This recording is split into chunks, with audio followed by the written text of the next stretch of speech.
And I kind of put this together with, we of course were in this horrible situation where my FND symptoms, such as screaming at the top of my lungs, might trigger my husband's PTSD symptoms and give him like a flashback to battlefield, whatever, and then he might start yelling, which would then trigger my noise sensitivity. And it was just this horrible, it was like two bells being hung close together, and one of them rings the other one, and then that rings you back, and it was a mess.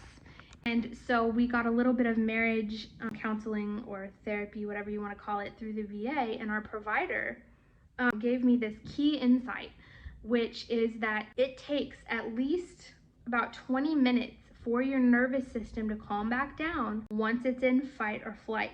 Think of this is your brain, right? This is the lizard part of your brain, like your instincts, the lower part of your brain.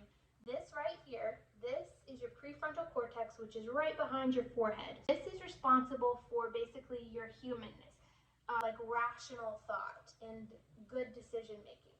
You get triggered into fight or flight, fight, flight, fawn, freeze. That's the 4 F's of the human survival response. So your body feels unsafe and it's doing a danger response or a survival response, which thank God that we have survival responses. You get triggered into survival mode, and this part of your brain goes whoop and basically stops working, and you stop getting access to that. Now you're functioning on instinct and habit, and it takes about 20 minutes for this part of your brain to your body calms down, and this part of your brain is now accessible again.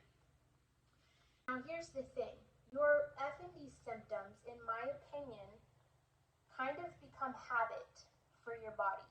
And so if your brain's like this, and you're not resting and you're continuing to try to push through, that means that's a recipe for your body to display those symptoms that you do not want.